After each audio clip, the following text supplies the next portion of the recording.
सर्वांना praise Lord. परत एकदा देवाने आपल्याला एकत्र केलं आणि आपण कालपासून एक नवीन विषय आपण शिकत आहोत आणि आपल्या विषयाचं नाव आहे तुमचे कुटुंब आनंदी राहू शकते. हा विषय आपण काल सुरू केला आणि आज दुसरा दिवस आहे.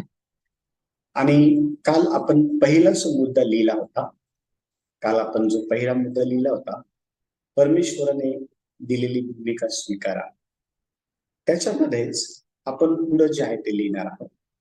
त्याच्यामध्ये आपण पुढं कंटिन्यू जे आहे ते करणार आहोत. आणि परत एकदा जर काही लिहून जर राहायचं बाकी राहिलं तर तुम्ही सांगू शकता, विचारू शकता. कारण हा जो विषय आहे जो आपण शिकत आहोत, हा विषय समजणं फार गरजेचं आहे. आणि जर हा विषय तुम्हाला समजला तर तुमच्या कुटुंबामध्ये तुम्ही प्रत्येक जण आनंदी जीवन जगत राहाल. आणि देवाची देखील हीच इच्छा आहे की तुम्ही आनंदी जीवन जगावं. पुढचा त्याच मुद्द्यामध्ये पुढे आपण लिहिणार आहोत. मी तुम्हाला सांगतो त्या ठिकाणी लिहून घेत चला. पत्नी या नात्याने, त्यामध्ये पुढं पत्नी या नात्याने तुम्ही तुमच्या पतीचा मनापासून आदर करावा. पत्नी या नात्याने तुम्ही तुमच्या पतीचा मनापासून आदर करावा व त्याची भूमिका पार पाडण्यास त्याला मदत करा. व त्याची भूमिका पार पाडण्यास त्याला मदत करावी अशी अपेक्षा परमेश्वर तुमच्याकडनं करतो. अशी जी अपेक्षा आहे ती परमेश्वर देव हा पत्नींकडनं करत आहे. आपण ज्यावेळेस वचन वाचतो, पहिले करीन, आपण वचन काढणार आहोत. पहिले करीन 11वा अध्याय आणि त्याचं तिसरं वचन आपण काढू. पहिले करीन 11वा अध्याय आणि त्याचं तिसरं वचन आपण काढू आणि ते वचन यावेळेला आपण वाचणार आहोत. पहिले करीन त्याचा 11वा अध्याय आणि तिसरं वचन आपण यावेळेला वाचू. आणि त्या वचनामध्ये पत्नीच्या भूमिकेविषयी आणि पतीच्या भूमिकेविषयी काय लिहिण्यात आलं आहे ते आपण वाचूया. प्रत्येक पुरुषाचे मस्तक ख्रिस्त आहे, स्त्रीचे मस्तक पुरुष आहे आणि ख्रिस्ताचे मस्तक देव आहे. हे तुम्हाला समजावे अशी माझी इच्छा आहे. आता पहा, ह्या ठिकाणी स्त्रीला हे समजणं गरजेचं आहे की तिचं जे मस्तक आहे तो तिचा पती आहे. आणि अनेक स्त्रियांना ह्या गोष्टी समजत नाही.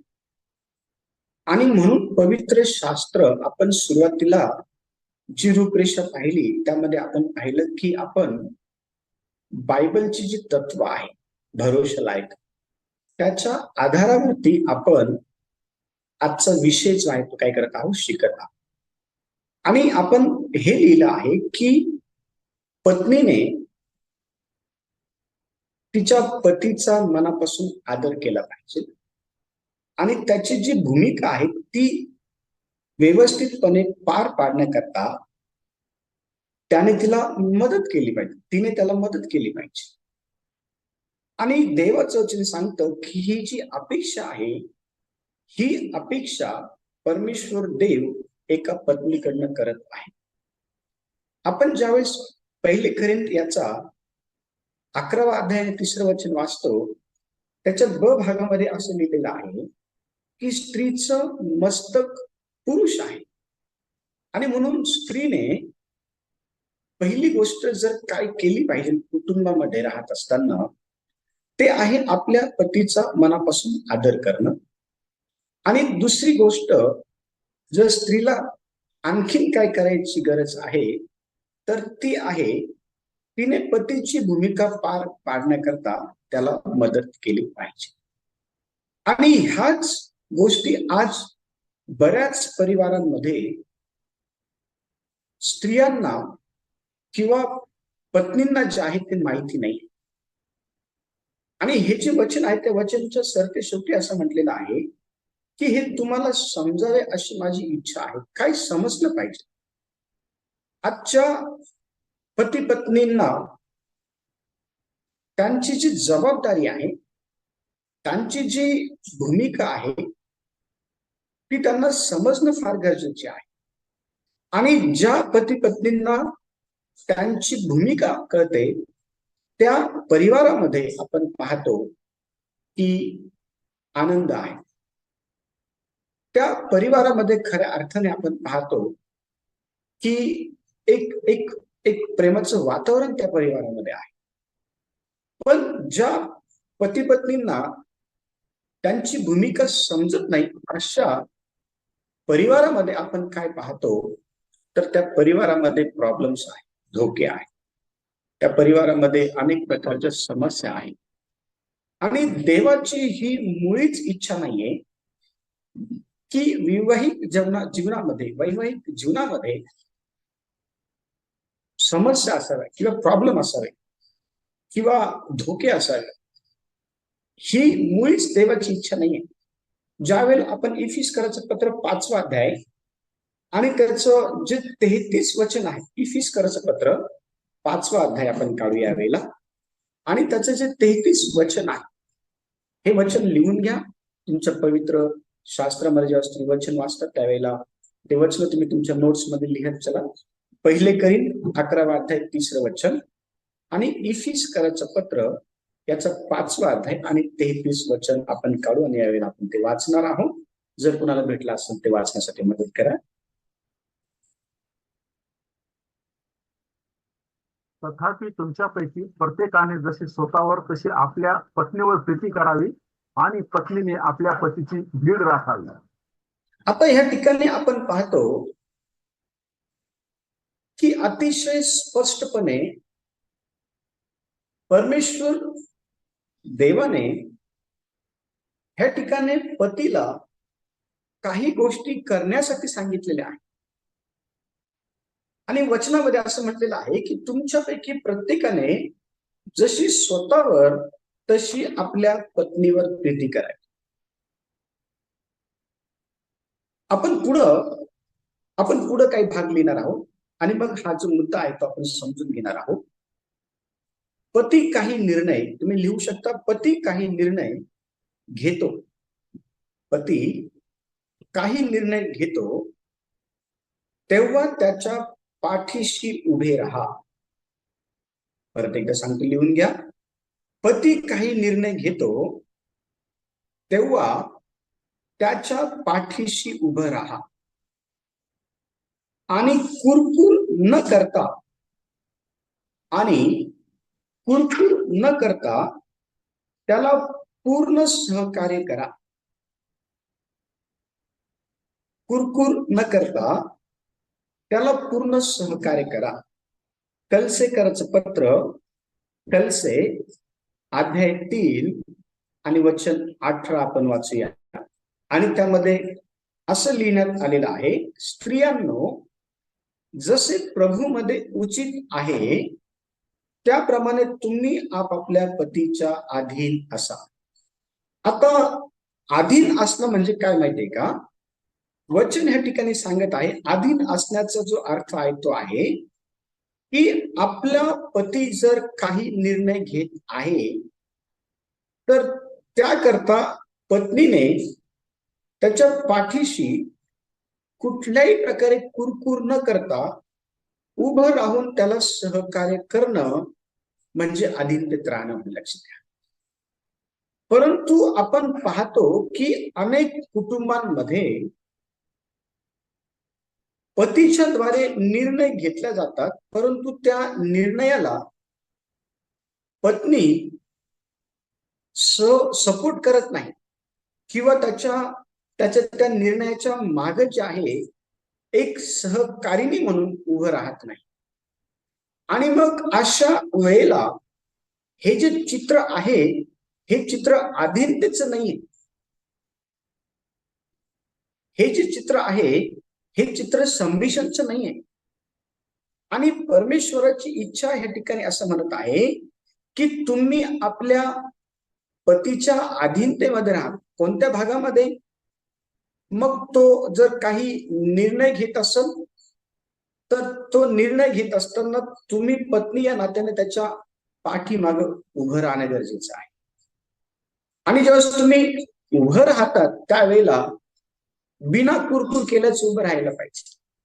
कारण अनेक परिवारांमध्ये आपण पाहतो की पतीच्या द्वारे अनेक निर्णय घेतले जातात, परंतु त्या प्रत्येक निर्णयामध्ये पत्नी ही कुरकुर करतानाच्या भूमिकेमध्ये दिसत असते. आणि जिथं कुरकुर आहे किंवा जिथं पतीच्या निर्णयाच्या मागे पत्नी खंबीरपणे त्याच्या पाठीशी उभं राहत नाही किंवा त्याला सहकार्य करत नाही, त्या कुटुंबामध्ये आपण पाहतो की धोके जे आहेत ते उद्भवतात. त्या कुटुंबांमध्ये प्रॉब्लेम जे आहेत ते उद्भवतात. त्या कुटुंबांमध्ये जे आहे आपण पाहतो की जे क्लॅशेस आहेत ते निर्माण होतात. आणि हीच गोष्ट तुमच्या परिवारामध्ये होऊ नये म्हणून परमेश्वर देवाने काही जबाबदाऱ्या ज्या आहेत पतीला आणि काही जबाबदाऱ्या ज्या आहेत त्या पत्नीला दिलेल्या आहेत.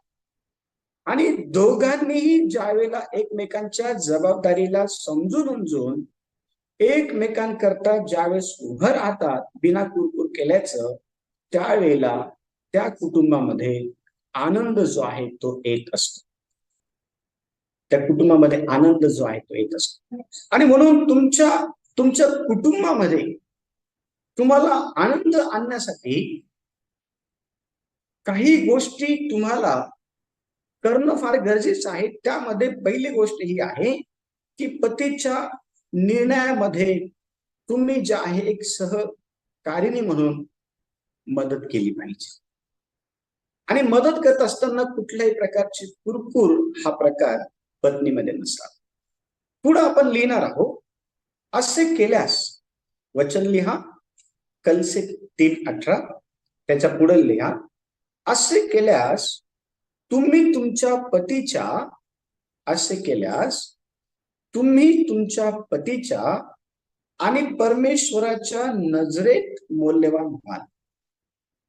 परत सांगतो, लिहून घ्या, हे फार महत्वाचं आहे. असे केल्यास तुम्ही तुमच्या पतीच्या आणि परमेश्वराच्या नजरेमध्ये मौल्यवान व्हाल. आता लक्ष द्या, काय केल्यास मौल्यवान होणार आहे स्त्री? एक जी पत्नी आहे ती काय केल्यामुळे मौल्यवान होणार आहे? आपण लिहिलं आहे. आता कोणी सांगेल का कोणती गोष्ट केल्यामुळे मौल्यवान होणार आहे? पतीच्या पाठीशी उभे राहणं. Very good. पतीच्या पाठीशी उभं राहणं. अजून अजून पती काही निर्णय घेतो तेव्हा ते त्याच्या पाठीशी उभे राहायचं आणि कुरकुर न करता त्यामध्ये पूर्ण सहकार्य करायचं. Very good. तुम्ही सर्वजण खूप बारकाईने लक्ष देता. लक्ष द्या, जर पत्नीला पतीच्या आणि परमेश्वराच्या नजरेमध्ये जर मौल्यवान व्हायचं आहे तर पत्नीने आपल्या पतीच्या निर्णयामध्ये काय केलं पाहिजे? तर त्याच्या पाठीशी उभं राहायला पाहिजे. आणि उभं राहिलं कसं पाहिजे? बिना कुरकुर केल्याच. देवाचं वचन सांगतं की कुरकुर हे एक कटकट केल्यासारखं आहे. आणि नीतिसूत्राच्या पुस्तकामध्ये असं म्हटलेलं आहे की बायकोच्या कटकटी ह्या सतत गळणाऱ्या पाण्याच्या त्या टिपक्यासारख्या आहे नळातून. अनेक वेळा परिवारामध्ये आनंदाचे प्रसंग येता येता थांबण्याच्या मागचे अनेक कारण जर काय आहे ते आपण ह्या विषयामध्ये शिकणार आहोत. पण त्याच्यातलं एक कारण हे आहे की पत्नी कुरकुर करते ज्यावेळेस पती काहीतरी निर्णय घेतो त्या, किंवा पतीला पत्नीच्या सहकार्याची गरज असते आणि त्याच वेळेला पत्नी पतीला सहकार्य करणं सोडून देते. देवाचं वचन या ठिकाणी अतिशय स्पष्टपणे सांगत आहे की तुम्ही तुमच्या पतीच्या मागे उभं राहा, त्याला सहकार्य करा, कुरकुर करू नका. आणि असं जर तुम्ही केलं तर तुम्ही तुमच्या पतीच्या नजरेमध्ये आणि परमेश्वराच्या नजरेमध्ये मौल्यवान होणार आहे. आपण पेत्राचं पुस्तक आपण काढू, पहिले पेत्र 3रा अध्याय आपण काढू आणि 1 ते 6 वचन आपण वाचणार आहोत. आणि 1 ते 6 वचन त्या ठिकाणी ब्रॅकेट करा तुमच्या वहीमध्ये. पहिले पेत्र 3रा अध्याय आणि 1 ते 6 वचन आपण वाचणार आहोत. आणि ह्या वचनामध्ये असं म्हटलेलं आहे, तसंच स्त्रियांनो तुम्ही आपापल्या पतीच्या अधीन असा. बघा वचन काय सांगत आहे, ह्यासाठी की कोणी वचनाला अमान्य असले तरी तुमचे भिडस्तपणाचे निर्मळ वर्तन पाहून ते वचना वाचून आपल्या स्त्रियांच्या वर्तनाने मिळून घेतले जावे. तुमची शोभा केसांचे गुंफणे, सोन्याचे दागिने घालणे किंवा उंची पोशाख करणे अशी बाहेरून दिसणारी नसावी, तर जो सौम्य व शांत आत्मा देवाच्या दृष्टीने बहुमूल्य आहे त्याची म्हणजे अंतःकरणातील गुप्त मनुष्याची अविनाशी शोभा असावी. वचन 5 म्हणत आहे, कारण ह्याप्रमाणे पूर्वी देवावर आशा ठेवणाऱ्या पवित्र स्त्रियाही आपापल्या पतीच्या अधीन राहून आपणा शोभवंत असत. जशी सारा अब्राहमाला धनी म्हणून त्याच्या आज्ञेत राहिली, तुम्ही चांगले करीत राहिल्यास व कोणत्याही भयप्रद गोष्टीला न घाबरल्यास तुम्ही तिच्या मुली आहात. आता ह्या ठिकाणी आपल्याला एक महत्वाची गोष्ट शिकायला मिळत आहे, ती ही आहे की प्रत्येक स्त्रियांनी आपल्या पतीच्या अधीनतेमध्ये राहायला पाहिजे. प्रत्येक स्त्रिया ज्यावेळेस आपण हा विषय शिकत आहोत, तर हा विषय जितका पत्नी करता आहे तितकाच पती करता देखील आहे. हा विषय दोघांकरता आहे का? कारण देवाची अशी इच्छा आहे की तुमचं कुटुंब हे आनंदी राहील आणि त्यासाठी दोघांनाही प्रयत्न करावा लागेल. त्यासाठी दोघांनाही जे आहे परमेश्वराच्या वचनाचं जे आहे ते पालन प्रामाणिकपणे करावं लागेल, तर कुटुंबामध्ये जे आहे आनंद येणार आहे. काही प्रश्न आहे, खाली अंडरलाईन करा आणि हे जे प्रश्न आहे हे लिहून घ्या. पहिली गोष्ट, तुम्ही काय करू शकता. आता आपण हा जो पहिला मुद्दा आपण शिकलो आहे त्यामध्ये आपल्या पहिल्या मुद्द्याचं नाव हे होतं, परमेश्वराने दिलेली भूमिका स्वीकारा. त्यामध्ये आपण ह्या गोष्टी बघितल्या आहेत. ठीक आहे. आता ह्या ज्या गोष्टी आपण शिकलो आहे ना, त्याचे काही प्रश्न आहेत ते लिहून घ्या. तुम्ही काय करू शकता त्याच्यामध्ये पुढं, आणखी चांगला विवाह सोबती बनण्यासाठी मला कोठे सुधारणा करण्याची गरज आहे. लिहून घ्या, मी तुम्हाला सांगत आहे. तुम्ही काय करू शकता त्याच्या पुढं एक आकडा टाका आणि लिहा, आणखी चांगला विवाह सोबती बनण्यासाठी मला कोठे सुधारण्याची गरज आहे. आणखी चांगला विवाह सोबती बनण्यासाठी मला कोठे सुधारण्याची गरज आहे, हे एकमेकांना विचारा. पहिली गोष्ट. ठीक आहे. आता लक्ष द्या. ओके, परत सांगतो, लिहून घ्या. आणखी चांगला विवाह सोबती बनण्यासाठी मला कोठे सुधारणा करण्याची गरज आहे, हे एकमेकांना विचारा. सर्वांनी लिहिलं? सर्च.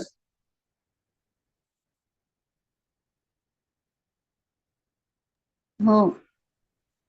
ठीक आहे. आता एक चांगलं विवाह सोबती जर बनायचं आहे तर पत्नीने पतीला आणि पतीने पत्नीला विचारपूस केली पाहिजे. लक्ष द्या. दोघांनीही एकमेकांना विचारपूस केली पाहिजे आणखी चांगलं विवाह सोबती बनण्यासाठी. आणि मग त्यामध्ये अनेक सुधारणा करण्याची गरज असत. पतीमध्ये अनेक सुधारणा ज्या आहेत ते पत्नीला कराव्या लागतील किंवा पत्नीमध्ये अनेक सुधारणा पतीला कराव्या लागतील. आता ह्या सुधारणा करत असताना तुम्ही एक गोष्ट समोर ठेवली पाहिजे की तुम्हाला एक चांगलं विवाह सोबती बनायचं आहे. ठीक आहे, तुम्हाला एक चांगलं विवाह सोबती बनायचं आहे. आणि एक चांगलं विवाह सोबती बनण्याकरता तुम्ही जर एकमेकांना विचारपूस केली तर तुम्ही एकमेकांवरती भडकायचं नाही किंवा रागायचं नाही, राग करायचं नाही. काही गोष्टी पतीला आवडत नसेल पण पती बोलत नसेल, पण ती गोष्ट एक चांगले विवाह सोबती बनण्याच्या प्रोसेसमध्ये असेल आणि पती जर पत्नीला बोलला तर पत्नीला त्या ठिकाणी पतीच्या बोलण्याचा राग यायला नको. किंवा पत्नीने जर पतीला एक चांगला विवाह सोबती बनण्याकरता जर काही दोष दाखवला किंवा एखादी गोष्ट दाखवली जी न आवडणारी सारखी आहे, तर पतीने पण त्या ठिकाणी रिॲक्ट करायला नको किंवा त्या ठिकाणी आपण पाहतो की राग भरायला नको किंवा भांडणाचं स्वरूप जे आहे त्या एकमेकांच्या चर्चेतून होईल. अशा प्रकारे कुठल्याही प्रकारे जे आहे ना ते आपण पाहतो की वाद व्हायला नको. म्हणून हा भाग तुम्ही समोर ठेवायचा आहे की मला एक चांगले विवाह सोबती बनायचं आहे माझ्या पती करता, मला एक चांगले विवाह सोबती बनायचं आहे माझ्या पत्नी करता. आणि ज्यावेळी तुम्ही हे समोर ठेवाल आणि एकमेकांना तुम्ही प्रश्न कराल सुधारण्यासाठी की तुम्हाला काय वाटतं की मी बदलावं कोणत्या भागामध्ये, किंवा पती पत्नीला विचारलं की तुला काय वाटतं की मी कोणत्या भागामध्ये बदलावं. अशा प्रकारचे जे प्रश्न आहेत ते एकमेकांना विचारा. आणि ते विचारत असताना तुम्ही ही गोष्ट समोर ठेवली पाहिजे की तुम्हाला एक चांगले विवाह सोबती बनायचं आहे. आज अनेक परिवारांमध्ये अशा प्रकारची चर्चा पती पत्नींमध्ये होत नाही आणि ती होत नसल्या कारणामुळं पतीला आणि पत्नीला एक चांगले विवाह सोबती जे आहे ते बनता येत नाही. आणि म्हणून आज अनेक परिवार कमजोर झालेले आहेत, आज अनेक परिवार तुटलेले आहेत, आज अनेक परिवारांमध्ये आपण पाहतो की धोके आहेत, आज अनेक परिवारांमध्ये प्रेम राहिलेलं नाहीये, आज अनेक परिवारांमध्ये आपण पाहतो की वादविवाद आहे, संशय आहे, आज अनेक परिवारामध्ये अधीनता नाहीये, आज अनेक परिवारामध्ये मारामारी आहे, आज अनेक परिवारांमध्ये श्राप आहेत. लक्ष द्या. आणि ह्या सर्व गोष्टी का झालेल्या आहे माहिती का? कारण प्रयत्न केलेले नाहीये चांगलं विवाह सोबती बनण्यासाठी. प्रयत्न करणं गरजेचं आहे. दुसरा जो प्रश्न आहे तो लिहून घ्या. सोबती जे काही सांगल, सोबती जे काही सांगल ते लक्ष देऊन ऐका. ज्यावेळेस मी सोबती म्हणतो त्यावेळेला पती पत्नी आहे, ठीक आहे, त्यावेळेला तिथं पती पत्नी, तुम्ही कंसामध्ये लिहा पती पत्नी. सोबती जे काही सांगल ते लक्ष देऊन ऐका आणि सुधारणा करण्यासाठी होता होईल ते करा. सुधारणा करण्यासाठी होता होईल ते करा. लिहिलं सर्वांनी का परत एकदा सांगू? रिपीट करा. परत सांगतो. सोबती जे काही सांगल ते लक्ष देऊन ऐका. सोबती जे काही सांगल ते लक्ष देऊन ऐका आणि सुधारणा करण्यासाठी होता होईल ते करा. सुधारणा करण्यासाठी होता होईल ते करा. आता हा जो दुसरा प्रश्न आहे तो समजून घेऊ आपण, ठीक आहे. आता ह्या ठिकाणी फक्त एक उदाहरण मी घेतो, जस्ट एक उदाहरण. तुमच्या जीवनामध्ये अनेक असतील पण एक उदाहरण मी घेतो. आता उदाहरणार्थ पत्नीला एक चांगलं विवाह सोबती बनायचं आहे आणि त्यासाठी पत्नी ही पतीकडे गेली आणि म्हटली की मला एक चांगलं विवाह सोबती बनण्याकरता माझ्यामध्ये सुधारणा व्हावी अशी कोणती एक गोष्ट तुम्हाला चुकीची दिसत आहे ती मला सांगा.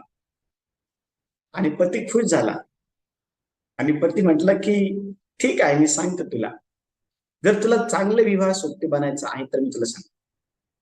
आणि पती म्हटला की अगं तू एवढं झोपत नको जाऊ, सकाळी जे आहे तू लवकर काय करत जा, उठत जा.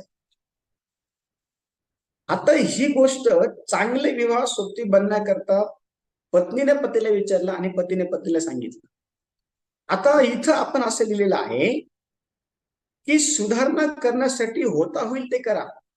तर पत्नीचं काम आहे लवकर उठणं. पत्नीचं काम आहे लवकर उठणं. किंवा पतीने जर पत्नीला विचारलं की एक चांगलं विवाह सोबती बनण्यासाठी माझ्यामध्ये कोणता बदल व्हावा अशी तुझी इच्छा आहे, तर पत्नी जेव्हा पतीला सांगते की अहो हप्त्यातून एकदा गावात तरी चला जा पाणीपुरी खायला, आठवड्यातून एकदा पाणीपुरी खायला तरी बाहेर काय करायचा, चलत जा. तर त्या ठिकाणी पतीची इच्छा नसली तरी एक चांगले विवाह सोबती बनण्याकरता आपल्या पत्नी बरोबर बाहेर गेलं पाहिजे. लक्ष द्या, मला हे उदाहरण तुम्हाला का द्यावे लागत आहे, का सांगायला लागत आहे. अनेक अशी उदाहरणं आहेत ते आपण ह्या ठिकाणी घेतले नाही, कारण हा विषय फार मोठा होईल. पण हे 2 उदाहरणं यासाठी तुम्हाला दिलेले आहे की तुम्हाला एक आयडिया यावी की एक चांगले विवाह सोबती बनण्यासाठी तुम्ही कशा प्रकारे सोबत जे आहे ते टायप केलं पाहिजे. तिसरा प्रश्न, त्याच्यामधला तिसरा प्रश्न, एकमेकांना आनंदी कसे ठेवता येईल. तिसरा प्रश्न, एकमेकांना आनंदी कसे ठेवता येईल हे शिकण्यासाठी दोघांनीही वेळ लागेल. परत सांगतो, लिहून घ्या. एकमेकांना आनंदित कसे ठेवता येईल हे शिकण्यासाठी दोघांनाही वेळ लागेल, तेव्हा धीर धरा. परत सांगतो, तिसरा जो प्रश्न आहे तो लिहून घ्या. एकमेकांना आनंदी कसे ठेवता येईल हे शिकण्यासाठी दोघांनाही वेळ लागेल, तेव्हा धीर धरा. आता पत्नीला ती सवय नाहीये लवकर उठायची, आणि म्हणून पतीने जे आहे ना धीर धरला पाहिजे. पतीने असं म्हणायला नको की अरे तुला एवढं सांगितलं, तुला कळत कसं नाही, तुला समजत कसं नाही, तू लवकर उठत का नाही. आता लक्ष द्या, आता ही गोष्ट आज सांगितली आणि उद्या लगेच होईल असं नाही. तर त्या ठिकाणी धीर धरणं गरजेचं आहे. त्या ठिकाणी धीर धरणं काय आहे, गरजेचं आहे. थोडा वेळ देणं गरजेचं आहे.